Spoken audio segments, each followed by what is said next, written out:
All right, thank you so much for that, Jacob. Please give him one more round of applause. It was cool to see everyone take their cell phones out when he came up and started talking. We've got a couple big speakers on stage coming up right now. One, Barry Silbert, who interviewed me for my first job in crypto, and was recently just described as the guy who industrialized Bitcoin. That was described by Jacob himself. And David Lawee, formerly of Capital G, who's come in full time and is getting ready to take the world by storm. He's not normally on stage.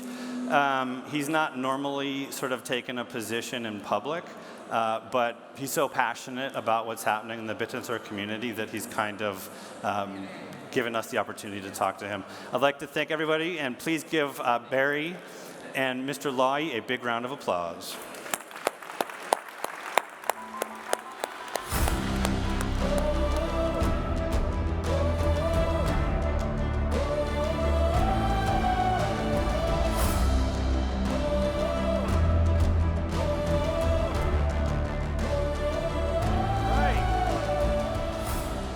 Who just bought subnet 120? Put your hand up. All right.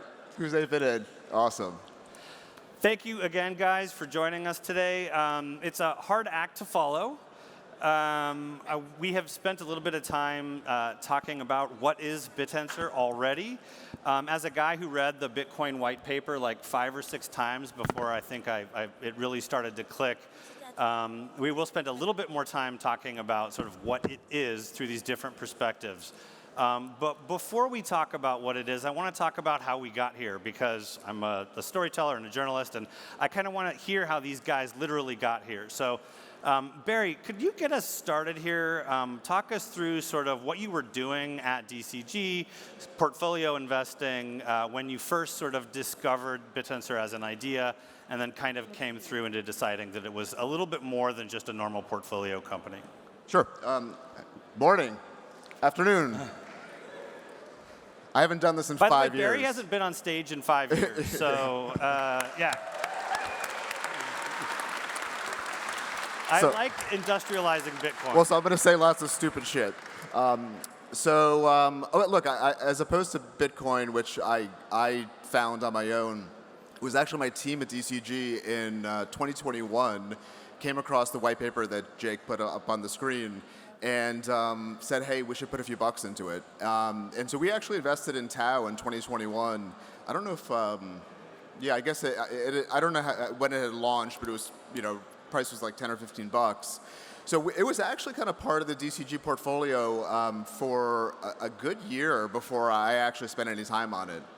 And similar to Bitcoin, and many of you probably have probably a similar experience with Bitcoin and probably with Bittensor. You hear about it, it sounds interesting, ambitious, super cool, this could change the world, and then you come up with like 20 reasons why it's gonna fail. And so for me, I probably spent a good 6-9 months thinking, okay, look, this has the potential to be really big. It's likely not going to work, but that's kind of crypto. And so I got to meet people in the community, got to know Jake and Ala and other folks, and I came away from that experience being inspired by what this could be, inspired by the community that's formed, and just like Bitcoin in 2013, I've for the most part gone all in on Bittensor. And David, you have your own coming to Bittensor story. It starts on an airplane. Tell me a little bit about who you were sitting next to on this airplane, where were you going, and what happened? Yeah, I was going to the DCG conference, actually. A very good event, by the way. And sat next to Ala on the plane. And then we got the For those who don't know, Ala's one of the co-founders of Bittensor, along with Jake. And he was very kind to put on a mask, which I was like, oh, that's nice. And and we ended up talking at the conference about what he's doing. Then I had a chance I was blown away, kind of frankly, by the scale of the idea. I would say it was bigger than how I first conceived of Bitcoin. at the beginning of that. So it really got my attention.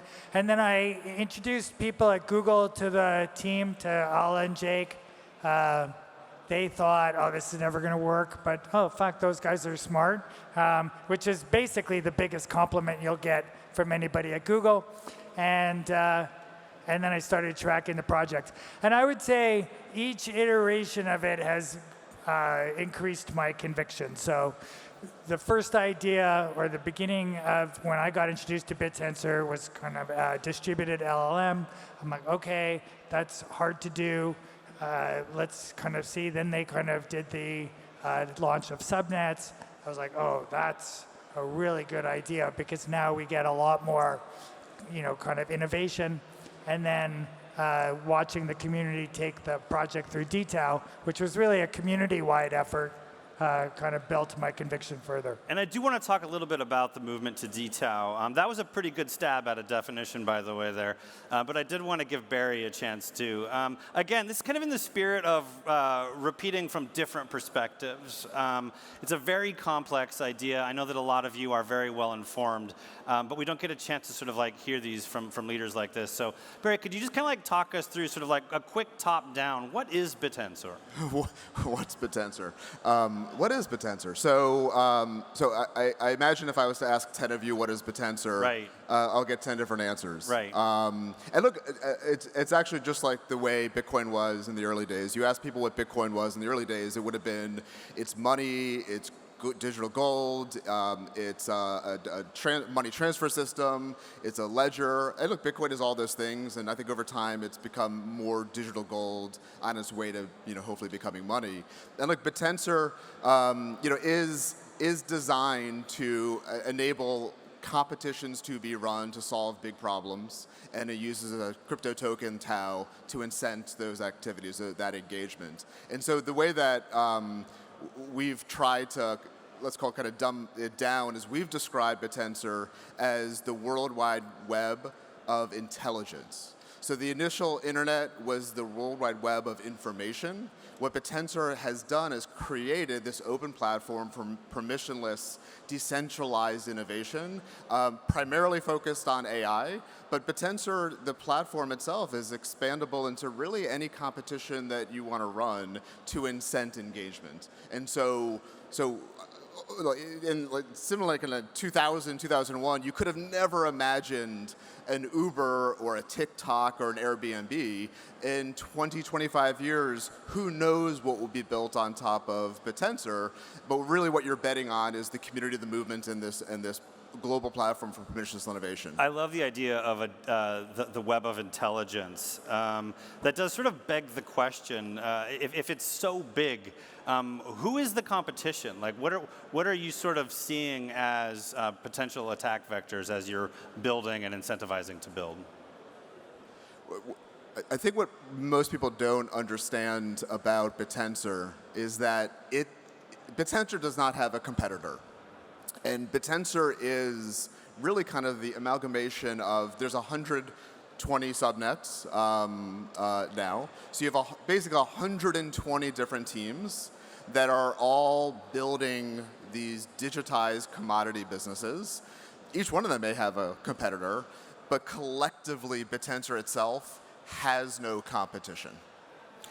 Can we, I want to just dwell a little bit longer on the technology before we get into some more of the business. Let's talk through a little bit more the alpha token. I think that you guys have both kind of described it as sort of one of a couple different technological breakthroughs that sort of might be parallel to some of the stuff that happened in the early days of Bitcoin. Walk me through, like, what are you so excited about the alpha token concept? Why don't I describe what it is, and then you can explain. Please do. Okay, so we've talked about the idea of these subnets, and so every subnet that gets launched has its own token. So in the same way that Tau is just like Bitcoin, that there's 21 million Tau that will ever be created, each subnet has its own token, which is also capped at 21 million. So now project owners can launch a subnet and have a token that they can use for incentive design, they can use it to access capital, they can use it to incent their team, and now investors can now invest in each one of these subnets in addition to investing in Tau itself. David, beyond the technology, or maybe including the technology, is there one aspect of Bittensor that has you most excited, one application that you think is the big breakthrough moment? Well, I think the incentive design Yeah. and the alpha tokens are really at the middle of the incentive design. You know, the way so early on, I got to set up Google X, which is kind of the moonshot lab for Google. And allocating resources across Google X is really hard. And definitely as it's scaled, it becomes politics and, you know, cajoling leadership to get resources. And this is such a better idea. Just have everybody who knows what's going on, make it fully transparent, have everybody who knows what's going on vote with their wallet, and then allocate rewards to the people that everybody thinks are the best. I think it's really scalable and a really intelligent way to incentivize or allocate the incentives of the overall network. So it's just getting started. This idea of subnets and alpha tokens, it launched in February. So we're 4 or 5 months into it, and so we're seeing this explosion of projects. And we're just about to see, I think, a tidal wave of capital is about to flow into not just Tau, but it's going to become much, much easier to invest directly into the subnet tokens. I guess Jake broke some news, I'll break some news as well. Yuma is about to launch an asset management business where we are going to be launching products that enable institutional investors to start investing into alpha token strategies. So us and dozens of other folks are now making it really, really easy to start investing in these fantastic teams and projects that have been built in these subnets. Thank you, Barry. So we'll take that news. Yeah, definitely. Let's a round of applause there. So speaking of capital allocation and speaking of explosion of capital into the network, Barry, at the risk of giving you too big an opportunity to plug Yuma, I actually think it's a really interesting sort of microcosm to look at the entire ecosystem. So could you just give us a quick top-down of like what is Yuma and how is it positioned to facilitate all these different components of Bittensor? Well, so the vision for Yuma is I'm building in Yuma. So I'm the CEO of both DCG and Yuma. And so I'm building in Yuma essentially what I built with DCG for Bitcoin. So DCG, we own Grayscale, which pioneered investing in crypto assets. We own Foundry, which is the largest Bitcoin mining pool in the world. We used to own CoinDesk, which was the largest media business in the world. And so with Yuma, I'm flattered that Jake, said I was responsible for industrializing Bitcoin, but really we're using the same playbook with Yuma. And so we are, I mentioned we're launching this asset management business to make it easy for capital to flow into the subnets. We are the largest accelerator of subnets. So if you have a subnet idea, we'll give you the capital and help you get the subnet launched. We are one of the largest validators. So we run infrastructure to support the Bittensor network. We're now partnering with the largest custodians in the world, like BitGo, so that when people hold Tau in their BitGo wallet, they can now participate in the network as well. And we're also mining. And so it's important in Bittensor, mining is not like Bitcoin mining. Mining are the people, the companies who compete in these various subnet competitions. And so we're also competing in a number of subnet competitions as well. So if you're doing a sort of broad investment strategy there and taking a look at the whole ecosystem, David, your work at Crucible is a little bit more focused. Can you sort of talk me through what is it exactly that you've identified and why you went with sort of like a more focused investment thesis? Well, I think, the great thing about investing is there's no one style, and you need to pick a style that works for you. I like a bottoms-up approach. I think that there's going to be a small number of teams that are going to run the table on Bittensor. That's my expectation, and I want to be working with all of them. Yeah. I want to talk a little bit about sort of the evolution of the technology. It's similar to Bitcoin. It launched relatively quietly. Similar to Bitcoin, it's kind of like having a slow rise. But different than Bitcoin, we know who created it. We know who's out there, and they're working really hard. We had a chance to meet one of them just recently. But is there a risk there? The fact that this did launch with sort of like a public team, are there any sort of like security issues, or is there a built-in way where the technology itself is kind of escaping that? I guess I think Bitcoin is a little bit more unique in that it doesn't need to change. Yeah. This needs to be more adaptive, and so it's a little bit, I don't know, I wouldn't say it's like Ethereum, but you can get some inspiration from how that community tries to evolve. It's very hard to kind of imagine what the world is going to need in 3 years in AI, and decentralized AI even harder. And that's why the adaptiveness, which is at the core of the incentive mechanism, makes so much sense to me. And yeah, but I think we need leadership. I think we need Jake. I think we need, kind of all the subnet leaders. I think, kind of people like Ala, my co-founder, to be guiding this thing for quite a while. There's another element of the adaptiveness that I'm interested in, the DTAO sort of process. For folks that don't know what that is, if you could first please just define it for us and talk a little bit about the process by which it was achieved, and if we have time, briefly just compare it to how normal launches would go. What I always tell people, if you want to understand the magic of Bittensor, it's not, you can try and understand it top down, and that's great and intellectually exciting. But understanding it bottom up by meeting all the teams and in the community and seeing how the community works is way more inspirational. And watching the community work through the DTAO launch was maybe the most impressive thing I've seen in crypto since the beginning. So what is DTAO? What happened there? So everybody, Barry explained it. Every subnet got their own token. It used to be validators would decide which subnets, kind of were the most valuable, and then it just became democratized, essentially.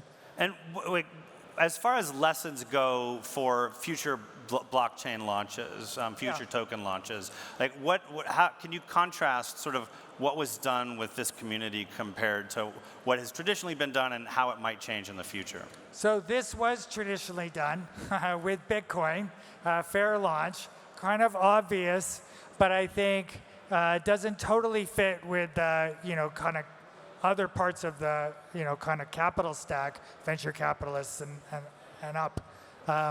Fair launch allows everybody who participates early to benefit, and that's how network effects get created. It's kind of obvious. Yeah, so I made a controversial statement on a podcast I did, so I'll repeat it. Look, Bitcoin, was my first crypto love, but when you think about, okay, what is a way to improve upon the Bitcoin idea, the Bitcoin model? I think privacy is one way to do it, and so everybody knows I'm very enthusiastic about privacy and privacy tokens and Zcash. The other way is to use the financial incentive that is being paid today to Bitcoin miners in a way to advance society, advance the world. And so Jacob mentioned this, and so right now there is $1 billion per year at the current TAO price that's available to incent people to build Bittensor. And so for me, when I think about all the crypto investments, assets out there that you could participate in, the one that I get most excited about is what I think could be an improved upon version of Bitcoin. Again, I'm not suggesting Bitcoin is going to lose the potential. I'm not suggesting Bitcoin is going away, but it is very easy to understand the Bittensor opportunity when you understand that it is just like Bitcoin fair launch, no VC funding round. It is completely decentralized, but instead of taking that $10 billion a year that's used to reward Bitcoin miners, you're taking the $1 billion, hopefully on the way to $10 billion per year to incent people to go try to solve world's problems. So there's a couple different reasons. We're almost out of time here, but one last question. There's a couple different reasons why people get involved with this work. Computer scientists love the technology. Investors want to get rich. But when we talk about artificial intelligence, we hear some pretty scary stuff out there. Some apocalyptic predictions, outright actual apocalyptic predictions. Can you talk to us a little bit about the social implications, if you think there are any, about getting ahead with decentralized AI against sort of the big AI leaders, or is it really just a tech game? Well, I guess I'd put it this way. If you think decentralized money is important, decentralized AI is way more important. Why? Well, that's going to be the hidden power that runs the world. So. Barry? Well, look, clearly it's a risk, and if there's, one day, a matrix-type world, I'm sure it'll be built on Bittensor, for better or for worse. But I look at the internet. Let's go take it back to the early internet days. In 1994, 1995, the way you accessed the internet was via America Online, via Prodigy, CompuServe. And then Mosaic and Netscape came along and launched the browser, and it opened up the world to a explosion of websites. Imagine where we would be today if the only way that all of you accessed the internet was via America Online and Prodigy. Think about all the innovation that would not have happened. And so I think about it the exact same way for AI. Thank you, gentlemen, both so much for joining us. Please give them a big round of applause. And one other quick reminder, do visit the other stage in between the breaks here so you can make sure you're getting a good sampling of all the great speakers. Thanks. Thank you so much, guys. Thank you.